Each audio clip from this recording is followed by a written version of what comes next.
नमस्कार साथियों, प्रेम की बात और फैक्ट्स बाय प्रेम में आप सभी का स्वागत है। उम्मीद करता हूं आप सभी बेहतर हों। दोस्तों, इस समय विपक्ष को एक बहुत बड़ा मुद्दा मिल गया है और वो मुद्दा क्या है, इससे भी आप लोग भली भांति परिचित होंगे। पिछले कुछ दिन पहले ही मोहन भागवत ने एक बयान दिया। मोहन भागवत ने किस संदर्भ में ये बयान दिया, किसके लिए बयान दिया, लेकिन इसका इम्पैक्ट राजनीतिक परिदृश्य में किस प्रकार पड़ रहा है, यह भी जानना जरूरी है। उन्होंने एक बयान ये देकर कि 75 साल पूरे होने वाले हैं, इससे आदमी को दूसरों को मौका देना चाहिए, ये उन्होंने कहा। और किसके लिए कहा, किस संदर्भ में कहा? मोरोपंत पिंगले, ये आरएसएस के एक बड़े नेता थे और इन्हीं के संदर्भ में इनका एक किताब का विमोचन हो रहा था। उसी के संदर्भ में इन्होंने ये बयान दिया। जब विपक्ष ने इस मुद्दे को उठाया कि उनका इशारा तो मोदी की ओर है, तो मैं भी बहुत नम्र निवेदन के साथ आदरणीय मोहन भागवत जी से भी ये कहना चाहता हूं कि सितंबर महीने के इसी मंथ में, इसी साल, प्रधानमंत्री मोदी के 75 साल पूरे होने के 5 दिन पहले मोहन भागवत भी 75 साल के होने वाले। तो क्या आरएसएस प्रमुख और सरसंघ चालक मोहन भागवत अपने पद से इस्तीफा दे रहे हैं क्या? क्योंकि ऑपोजिशन की जितनी भी पार्टियां हैं लगातार ये बातें उठाते रहती है कि बीजेपी ने एक नियम बनाया कि 75 साल से उम्र जिसकी ज़्यादा हो जाए उसको टिकट नहीं दिया जाएगा। ये जब 2014 लोकसभा चुनाव के दौरान प्रधानमंत्री पद की घोषणा की उम्मीदवार प्रधानमंत्री नरेंद्र मोदी को किया गया था। और उस समय आपने देखा कि लालकृष्ण आडवाणी हो, मुरली मनोहर जोशी और कई सारे नेता को साइडलाइन किया गया, ये विपक्षी दलों ने आरोप लगाया। लेकिन ऐसा नहीं था, कई सारे ऐसे नेताओं को भी टिकट दिया जो चुनाव जीते और वो पार्टी में बने रहे और हैं। आखिर ऐसी क्या वजह है कि जब भी कोई राज्य में चुनावी माहौल होता है तो ऐसे समय में आरएसएस की ओर से, कभी सरकार की ओर से और कभी सरकार के अंदर जो लोग हैं वो इस तरह की बयानबाजी करके क्या कुछ साबित करना चाहते हैं। और इसमें सबसे बड़ा नाम जिनका उभर करके आता है वो है नितिन गडकरी। ये सभी को पता है कि नितिन गडकरी जी आरएसएस के बहुत ही निकटतम में से एक है। नागपुर से लगातार चुनाव जीतते रहे हैं और उनकी जिस प्रकार की कार्यशैली उस पर कोई सवाल नहीं उठाता है। लेकिन जिस प्रकार से वो बयान देते हैं मीडिया के अंदर, वो अपने ही सरकार पर सवाल खड़े करते हुए कई बार दिखाई देते हैं। और नितिन गडकरी जी को भी एक बात कहना चाहूँगा कि आरएसएस की ही देन है कि आप लगातार भाजपा की सरकार बनने के बाद उसमें मंत्री बने हुए, और कोई वजह नहीं है। या आप आज भाजपा को छोड़ देंगे तो भाजपा को कुछ हो जाएगा, ऐसी कोई बात नहीं। और सबसे बड़ी बात यह है दोस्तों कि जो आरएसएस आज इस देश में 100 साल पूरे करने वाला है, क्या उस आरएसएस की ऊंचाई जो आज पहुंची है, क्या वो सिर्फ मोहन भागवत जी के बलबूते पहुंची? और एक बात और, जो आप लोगों ने भी शायद गौर किया या नहीं किया, आप कमेंट में बताइएगा।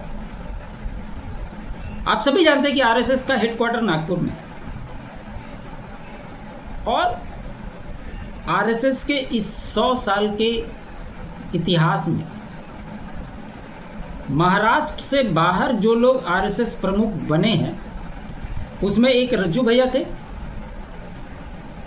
और दूसरा सुदर्शन जी थे। इसके अलावा अगर कोई बने हो तो आप लोग बताइएगा। क्या आरएसएस के प्रमुख पद के लिए महाराष्ट्र का ही होना आवश्यक है? और आपने भी 16 साल से आरएसएस प्रमुख का पदभार संभाले हुए हैं, तो सवाल यह भी उठता है कि क्या आप अपना पद छोड़ रहे हैं?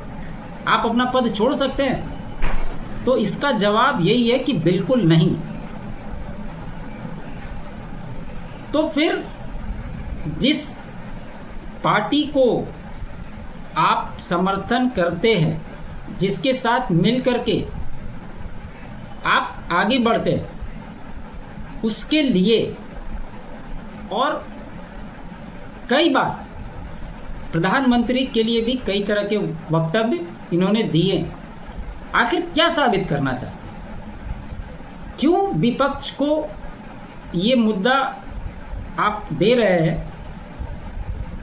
कि 75 साल हो जाने के बाद दूसरे को मौका मिलना चाहिए? तो इसकी शुरुआत चाहूँगा कि आप अपने 75 साल के जीवन को पूरा करने के बाद आप इसकी शुरुआत करें और तब आप दूसरे पर सवाल उठाएं, तो देखने में सही लगेगा। लेकिन बिना सिर पैर के अननेसेसरी कंट्रोवर्सी करने का कोई मतलब नहीं बनता है। आपके बयान से ये लगता है कि आप जानबूझकर विपक्ष को एक मौका दे रहे हैं। हालांकि जहां तक प्रधानमंत्री नरेंद्र मोदी की बात है, आज के समय में इस देश में तो क्या, पूरे विश्व में उनके जैसा नेता मिलना मुश्किल है। चाहे आप अमेरिका के जितने भी राष्ट्रपति बने हो, अभी के वर्तमान डोनाल्ड ट्रंप हो, जो बाइडेन हो, बराक ओबामा हो, बिल क्लिंटन हो, इन सभी के इतिहास को देख लीजिए और आप एक तरफ नरेंद्र मोदी को देख लीजिए, आपको खुद ब खुद समझ में आ जाएगा। जितनी यात्रा इन्होंने की है उस पे इस देश के विपक्षी दलों ने लगातार सवाल उठाए और आज तक, अभी तक 27 देशों ने अपने देश के सर्वोच्च नागरिक सम्मान से सम्मानित किया है। वो इकलौते ऐसे नेता हैं प्रधानमंत्री नरेंद्र मोदी, और ऐसा कोई भी नहीं है विश्व पटल के मंच पे। मैं तो कुछ नेताओं के ऐसे बयान सुनता हूं तो बड़ा आश्चर्य होता है।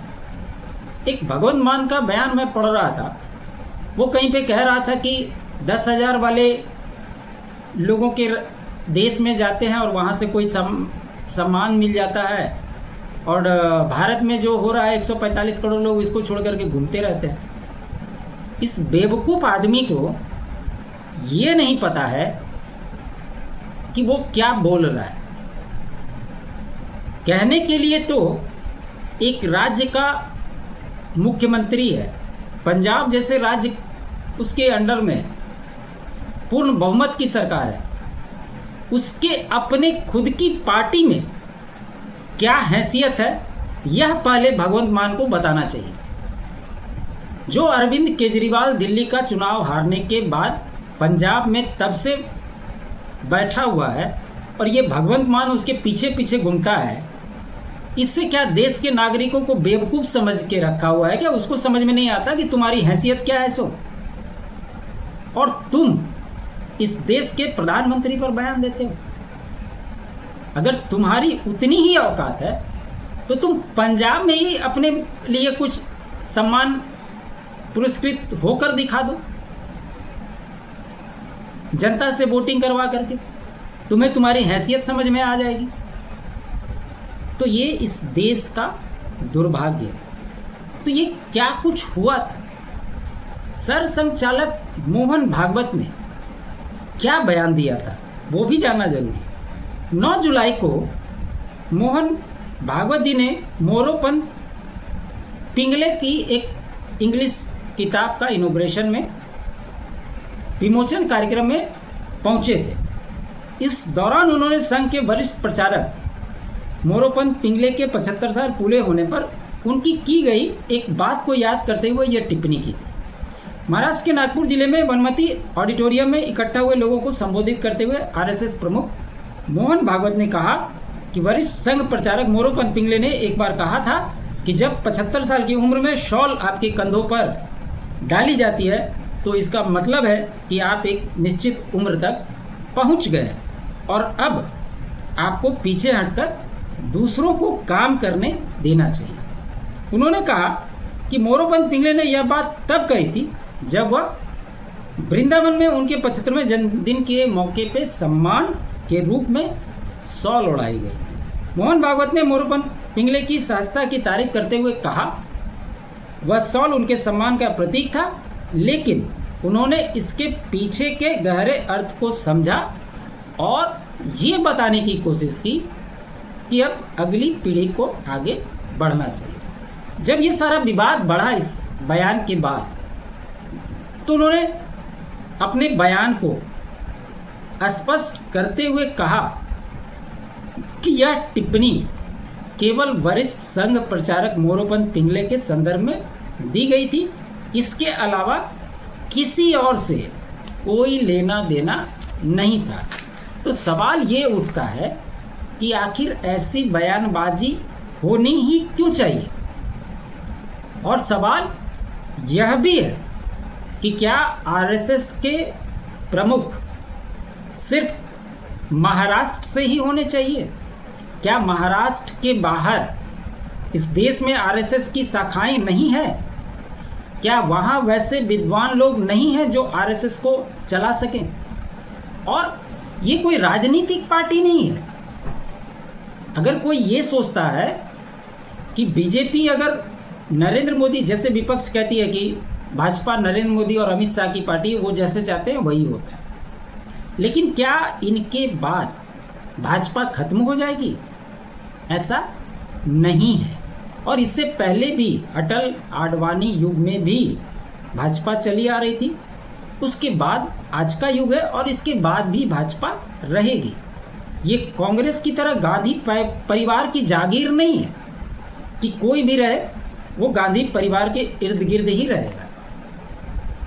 और मुझे तो हंसी इस बात पे आई, पवन खेड़ा का एक बयान में देख रहा था, वो कह रहे थे कि 75 साल होने को है, कम से कम इस बात की संतुष्टि है कि अब तो प्रधानमंत्री रिटायर हो जाएंगे।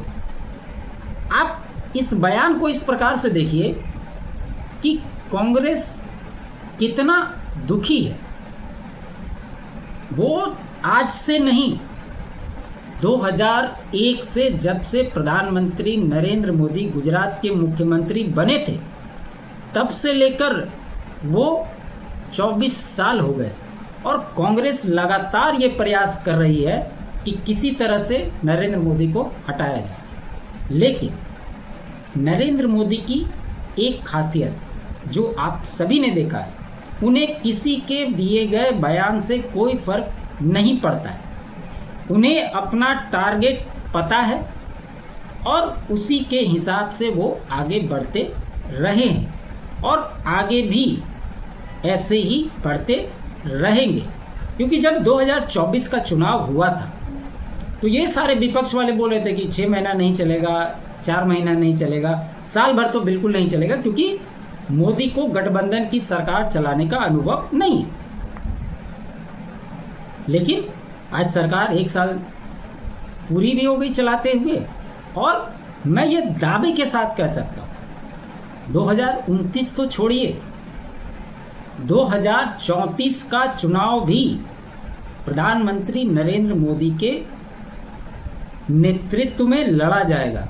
उसके बाद ही भाजपा में अगर कोई परिवर्तन हो तो ये मैं कह नहीं सकता, लेकिन 2034 तक तो इसकी संभावना दूर दूर तक दिखाई नहीं देती। नहीं तो इन बातों को आप नोट करके रख लीजिए। कांग्रेस को इस बात का भी जवाब देना चाहिए कि उनके जो राष्ट्रीय अध्यक्ष है खड़गे साहब, जो ठीक से चल फिर नहीं सकते, उन्हें कब वो रिटायर कर रही है, पहले उस ओर ध्यान दें। बाकियों पर सवाल बाद में करें तो ये कांग्रेस के लिए भी अच्छा हो। लेकिन भाजपा के अंदर के लोगों द्वारा और खास करके नितिन गडकरी जैसे बार बार सवाल उठाते हैं, ये बड़ा ही दुर्भाग्यपूर्ण है। आज नितिन गडकरी को पीवी नरसिंह राव और मनमोहन सिंह की उदार आर्थिक नीतियां अच्छी लग रही है और केंद्रीयकरण पर वो चिंता जता रहे हैं। वो ये कह रहे हैं कि देश में पूंजीपति लोग हैं वो और पूंजीपति बन रहे हैं, गरीब और ज़्यादा गरीब हो रहा है। तो ये सब बयान देने का कोई मतलब नहीं बनता जब आप सत्ता में हैं। और अगर आपको इतनी ही तकलीफ है तो आप पार्टी फोरम पर अपनी बात को रखें ना। दिक्कत क्या है? इस तरह के बयान से आप क्या साबित करना चाहते हैं कि आप अगले प्रधानमंत्री बन जाएंगे?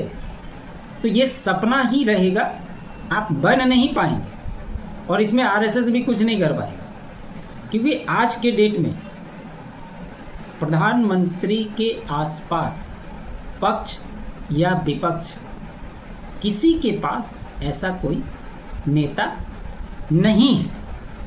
तो इस तरह के बयान से सभी को बचना चाहिए। और लगातार आपने देखा है कि किस प्रकार भाजपा और आरएसएस के इंटरनल कॉन्फ्लिक्ट सामने आते रहे हैं, ये किसी से छुपा हुआ नहीं है।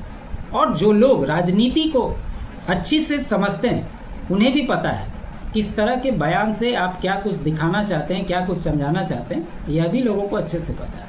तो कृपया इस तरह की कोई भी काम को ना करें जिससे आपके ऊपर भी उंगली उठे और पार्टी भी असहज की स्थिति में आ जाए।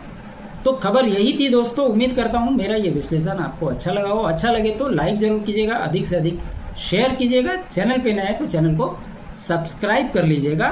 साथ ही साथ मेरे अल्टरनेट चैनल फैक्ट्स बाय प्रेम को भी आप सब्सक्राइब जरूर करें। आप सभी का बहुत बहुत धन्यवाद। जय हिंद, जय भारत।